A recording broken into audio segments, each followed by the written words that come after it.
Autolite and its 96,000 dealers present Mr. Edward Arnold in Account Payable, a suspense play produced and edited by William Spear. It's a pip for pep and power. What is, Harlow? A beaut for bustling bounce and brawn. Yeah, but what? It's the famous Autolite Stay Full battery. The battery that needs water only 3 times a year in normal car use. Why, its larger liquid reserve above the plates, as compared to ordinary batteries, helps leak one of the leading causes of battery failure. It has an extra life guard, too, fiberglass retaining mats to protect every positive plate. Yes, sir, in tests conducted according to SAE life cycle standards, Autolite Stay Full batteries gave 70% longer average life than batteries without Stay Full features. So, friends, get an Autolite Stay Full battery for your car. And remember, you're always right with Autolite. Oh, a reminder, suspense on television may be seen in many parts of the country every Tuesday night. And now, with Account Payable and with the performance of Mr. Edward Arnold, Autolite hopes once again to keep you in suspense. When you wait for something, a minute seems like an hour like a century. I've heard that all my life, but now, waiting for a door to open, a door at the far end of a big office, at last I realize the true meaning of those words. He's in there, in that office, but he won't be the one to open the door this time. A dead man doesn't open doors. That body. Sooner or later, someone will have to discover that body. But why do I feel it must be later?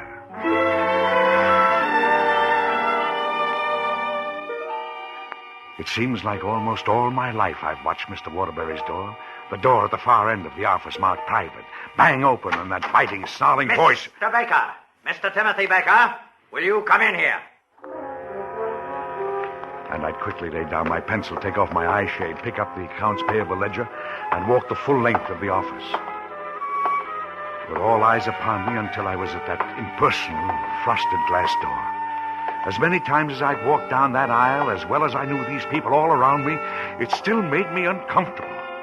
And as many times as I'd been in Mr. Waterbury's office, I still trembled slightly inside. Well, Baker, have you the accounts payable ledger with you? Yes, Mr. Waterbury, right here. Oh.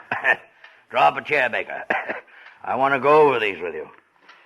I'll stand if you don't mind. Stand. That's right.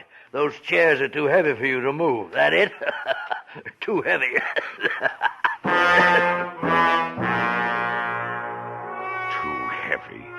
Too heavy. Waterbury's favorite joke. Because I'm a big man, but he's a wiry giant. There were only 2 things we had in common, Mr. Waterbury and I. We worked in the same office, and we were both sick men. But after 5 o'clock, my life was different. I shook off my bonds, and I was king. My daughter, my Jessie, would be waiting for me. And every night I knew that there was no indignity that John Woodbury or anyone else in the world could subject me to that wasn't more than outweighed by a single smile from my little girl.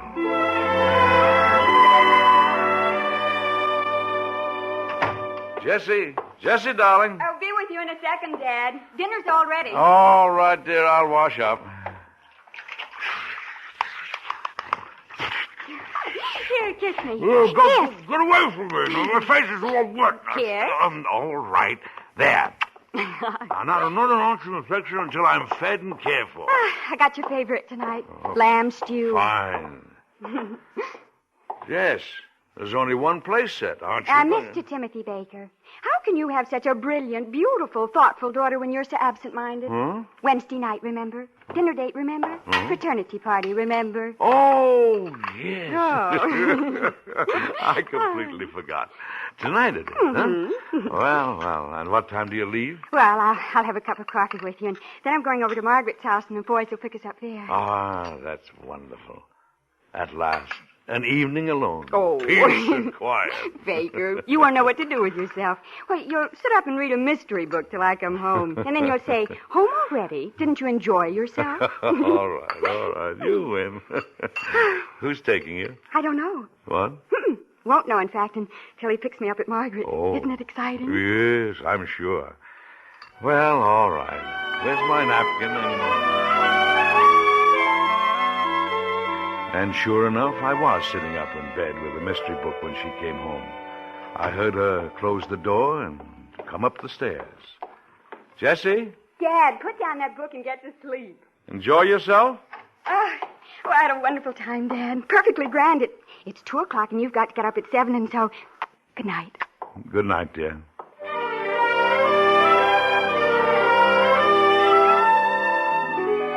I knew that someday Jessie would marry and leave me for a home of her own.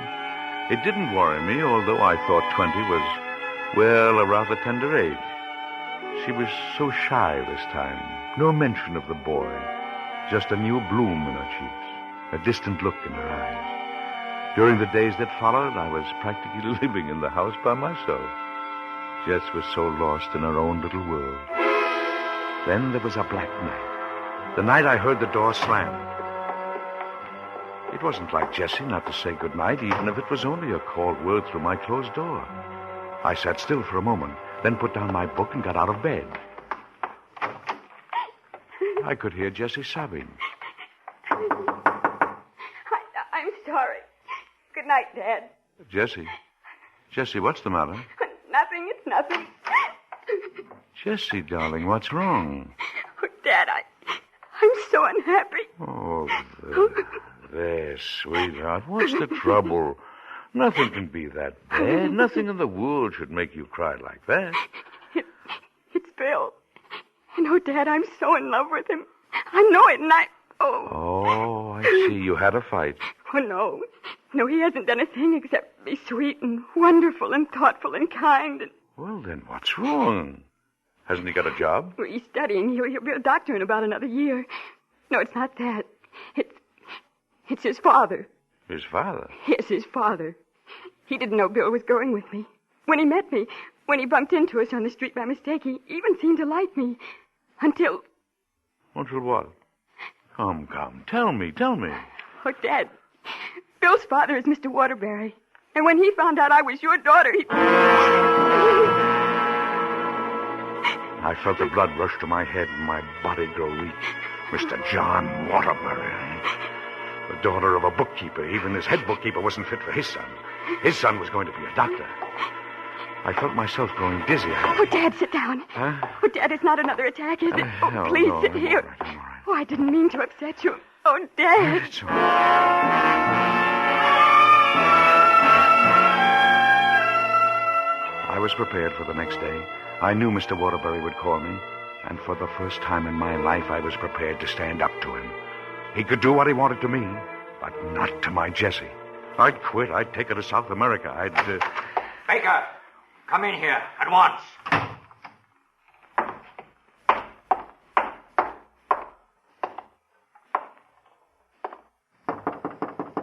Well, come in, Baker.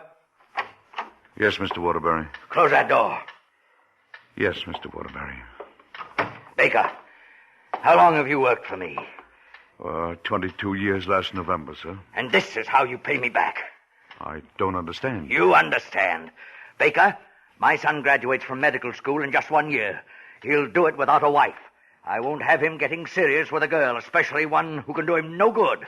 A doctor, a young doctor, starting out today, needs to marry position, family, society. Otherwise, he's licked before he begins. You understand me? Yes, sir. Now, I have nothing against you. Your daughter's a pretty girl.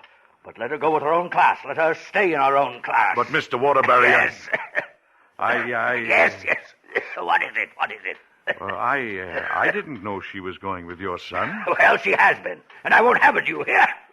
I won't have it. Please, Mr. Waterbury, don't get excited. Your asthma... Oh, blast the asthma. I won't have it, you understand? I won't have it. Please don't excite yourself. I'm not excited. But, sir, I'm all right. Oh, the needle in my desk drawer, top drawer. Get the needle. For the past 10 years, Mr. Waterbury's asthma attacks had grown increasingly severe until he was forced to have an adrenaline hypodermic handy at all times. For just such a case as this, the adrenaline was magic. The coughing stopped. He sank back in his chair, white and exhausted. That's my final word, Baker. Tell your daughter. Yes, sir. I think I'm going to take the rest of the day off. Mr. Waterbury, I have to work on some records in the safe. What should I do? I'll leave it open. Make sure you close the safe when you leave. And lock my door. Yes, sir. How I hated myself, weakling, coward. But 22 years is a long time. The ingrained habit of 22 years kept me the bookkeeper, him the boss. I opened the safe and took out Mr. Waterbury's private ledger. In so doing, I knocked over a small lockbox. The key was still in the lock, and curiosity got the better of me. I snapped up the lid and... $500 bills. 2 thick packets of $500 bills. I counted 50 bills in each pack. $50,000. My mind raced. I remembered stories, rumors of black market operations in drugs. If this was the result, no wonder it was in cash and in the box. Waterbury had been to the bank yesterday and had come back with the package. This must be it. Undeclarable profit. Money without record, money without claim, illegal profit. If it was lost, no police force could be called in to recover it. It was, I was watching someone else. A tired old bookkeeper, removing the money from the box, putting it in a large envelope. He stuffed the lockbox with a package of blotters, and I realized that this was me. This was Timothy Baker. I was stealing the money. I locked the box, replaced it. I was putting the key in my pocket when I heard a hand on the door. I raised the seat cushion of a big black leather chair, jammed the envelope under it, and turned to the ledger I was working on. Oh, Baker. Yes, Mr. Waterbury, yes. I was halfway out of the building. I forgot something. Did you see a little black metal box in the safe? Box? Do you mean that one over there? Oh, yes, that's it. I've got to take it home. Goodbye, Baker. And don't forget to talk to your daughter tonight. A final warning, remember? Yes, Mr. Waterbury, I will. And remember to lock the safe. Yes, Mr. Waterbury. He closed the door, and I stood there. I was thinking very clearly. He hadn't missed the key. But before long he would. And his next move would be to break the box open. And then he would remember.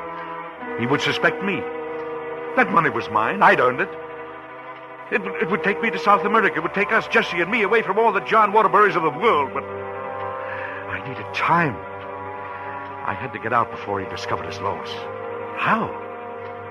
And then even if I did get away, he would know I had done it. And vindictive, he'd keep after me as long as he lived. As long as he lived. Yes, but what if Mr. John Waterbury were to die before he opened that box?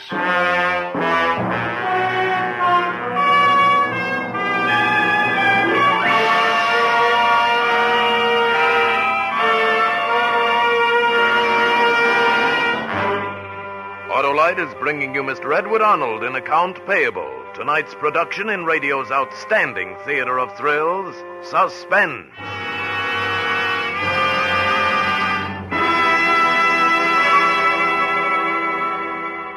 Say, Harlow, did you ever drive a camel? Drive a camel? Why, I've driven camels to distraction since I've been spreading the word about Autolite stay-full batteries needing water only 3 times a year in normal car use. You mean you've given camels a complex? You bet. The dreary dromedaries are dejected, discouraged, distressed, and dismayed because they can't hold a candle to Autolite's larger liquid capacity. Wilcox the camel baiter. Autolite stay-full batteries need water only 3 times a year in normal car use, and it's their extra liquid reserve above the plates that helps eliminate one of the major causes of battery failure. Autolite stay-full batteries have fiberglass retaining mats protecting every positive plate. And they have extra long life, too. 70% longer average life, in fact, than batteries without stay-full features, according to tests based on SAE life cycle standards. It's the battery that makes camels cry. Yes, sir. The Autolite stay-full battery needs water only 3 times a year in normal car use. Get one for your car. Remember, you're always right with Autolite. And now, Autolite brings back to our Hollywood soundstage Edward Arnold in Account Payable, a tale well calculated to keep you in suspense.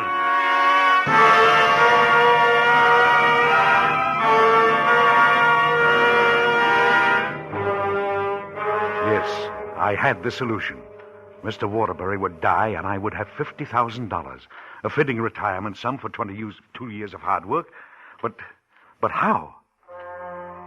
I looked around the room and knew that I was thinking more clearly, more quickly than I ever had in my life. My eyes came to rest upon a group of sample bottles. Samples of new Waterbury Drug Company products. I picked up one small bottle marked poison. I felt a sudden rush of blood to my head.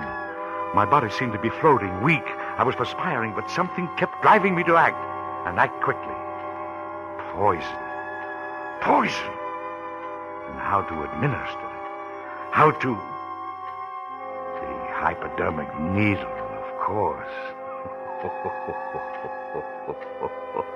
Poison, self-inflicted. Technical suicide. It would be easy, simple. I emptied the adrenaline out of Mr. Waterbury's ever-present hypodermic needle and filled it with the colorless liquid from the bottle in my hand. This was the poison of freedom. The poison of my freedom. Mr. Baker, I'm sorry. What is it, Miss Jones? What is it? Mr. Baker, I'm in awful trouble. Could you come right away, please? I've got Abilene, Texas on the phone, and Mr. Baker, if Mr. Waterbury finds out, I'll get fired. All right. I'll be right there. No, Mr. Baker, please, come now. Oh, all right. Lock the safe, will you? Sure thing. It was a maddening interruption. I was shaking with impatience, and yet as I strode to the telephone, as I talked to our representative in Texas, I felt a new authority in my manner, a new strength of character. Yes, Mr. Peterson. Yes, the shipment is completely insured. You haven't a thing to worry about. No, sir. Thank you, Mr. Peterson. Goodbye. You have lots of authority when you want to use it. Well, Miss Jones, you shouldn't get so excited. It doesn't pay. Oh. And now may I go back to my work? Of course, Mr. Baker. Miss Jones! Yes? Miss Jones, this door to Mr. Waterbury's office. I can't open it. Well, you told me to lock it. Lock it, you stupid fool. Don't you know I haven't got the key? Don't you know nobody but Mr. Waterbury has the key? You told me to lock it. The safe! The safe! I told you to lock the safe, not the office. How am I going to get in there? Mr. Baker, please. Sit here. You're purple. Oh, Mr. Baker!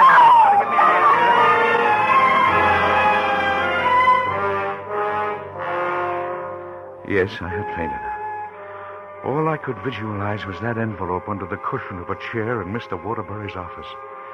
The envelope with $50,000 so near, and I couldn't get into that office until the next day. Why, even the cleaning woman had to get a key from Mr. Waterbury himself to go in there once a week. Well, I went home. There was nothing else to do. You look awfully tired, Dad. Why don't you go to bed? Oh, I'm really not tired, Jessie. I'm just a little nervous. But I've told you shouldn't be. Don't worry about Bill or Mr. Waterbury or me. I won't. We'll work things out. You wait and see. Of course, dear, of course. Yes, I'll get to bed right away.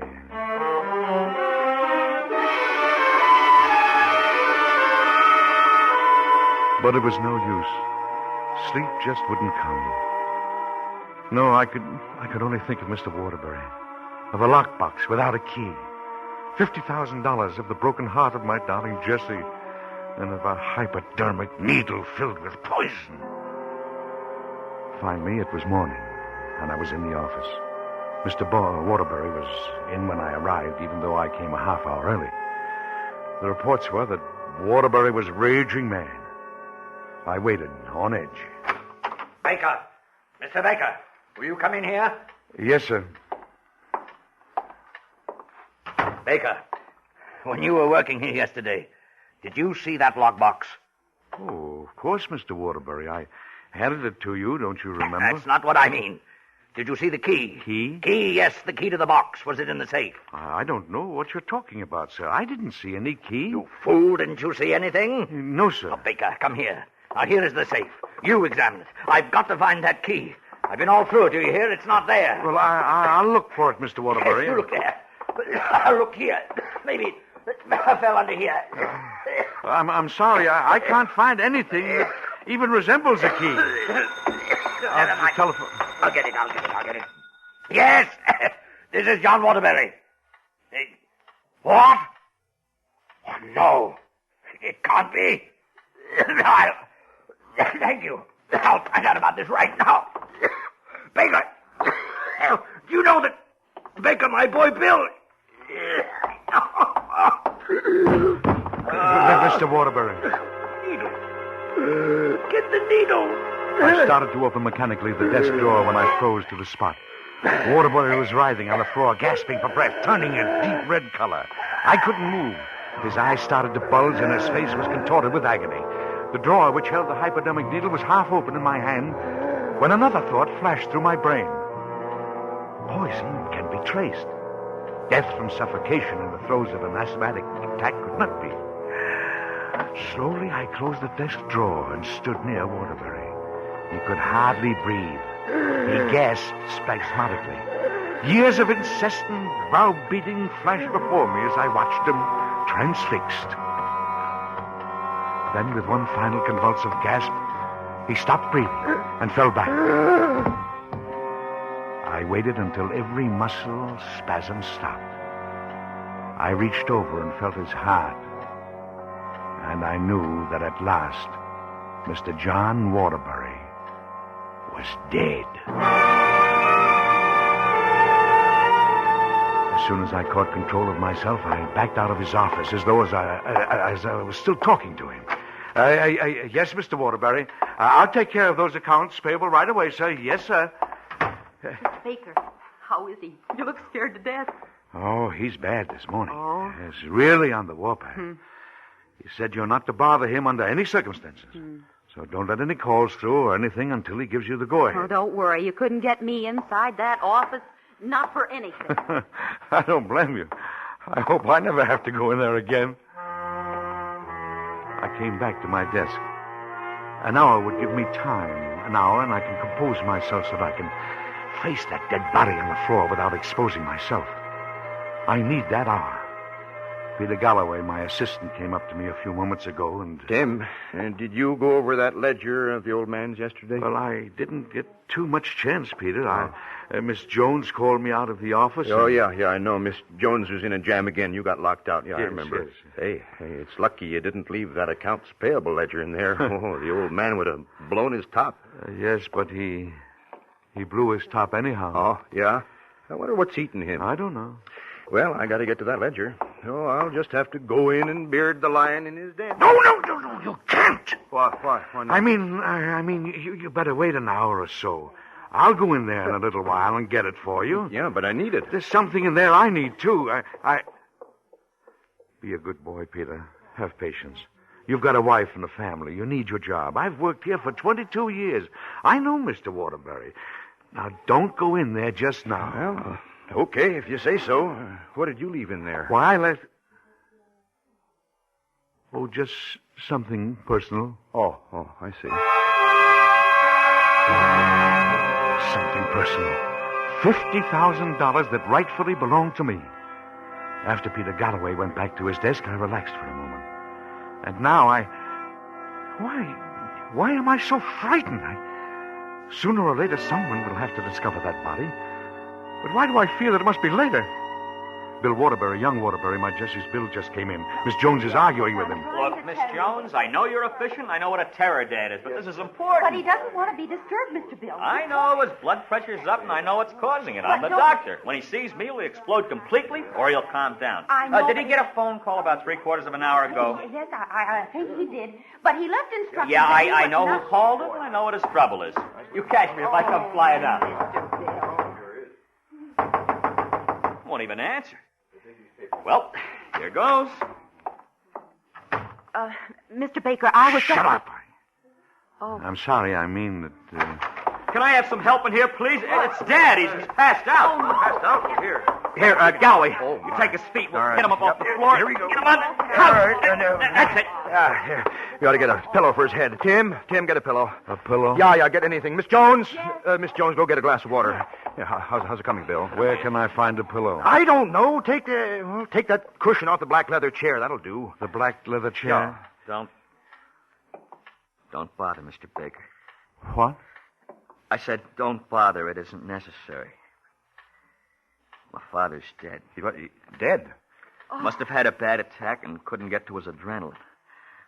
I knew it'd happen someday. I just knew Well, it. what do we do? Call the hospital or the police? I think you'd better call the police and report it. Yeah.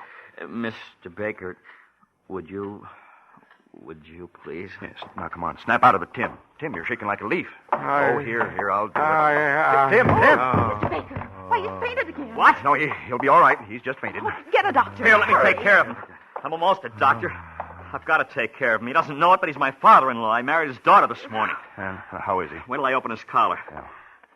Say, this is serious. What is it? Is he going to be all right? Oh, poor Mr. You think Baker. I'd better call somebody? His pulse is terribly weak. We've got to act quickly. This isn't a normal fainting spell. He almost do feels... Something. Do something, All right, but what, though? I know. Roll up his sleeve, Miss Jones. What? Adrenaline. A shot of adrenaline will bring him right around. Oh. Galloway, Your in the what? top drawer of Dad's desk, there's a little black box and a hypo needle. All it's right. filled with adrenaline. Hurry up. Bring it over here. That's it. Now. Good. He'll be all right now.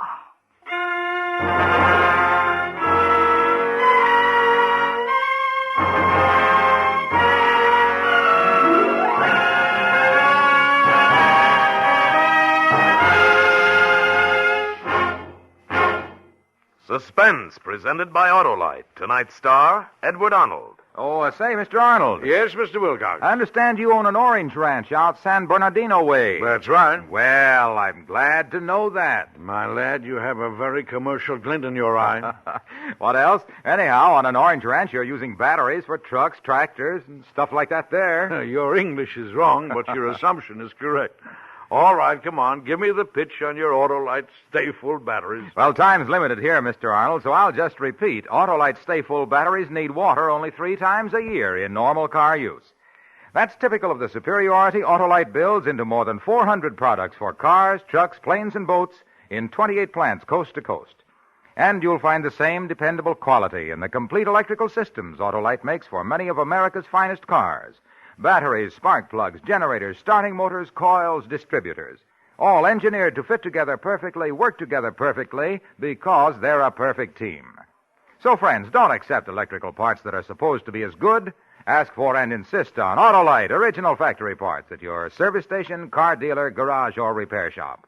Remember, you're always right with Autolite.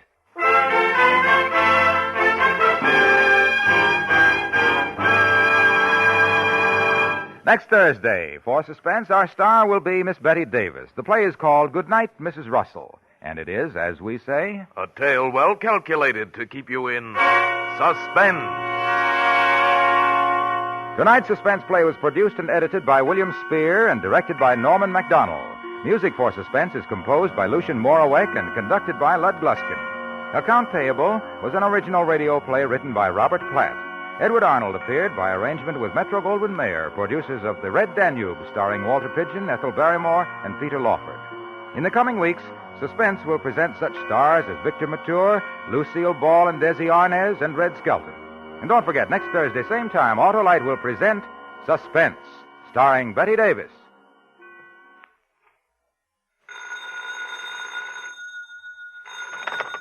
You can buy Autolite Stay Full batteries, Autolite resistor spark plugs, Autolite electrical parts at your neighborhood Autolite dealers.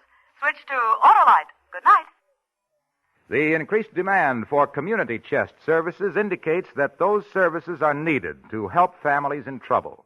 Children without homes, the old and sick, in fact, to provide whatever your community needs to make it a healthier, better place to live in.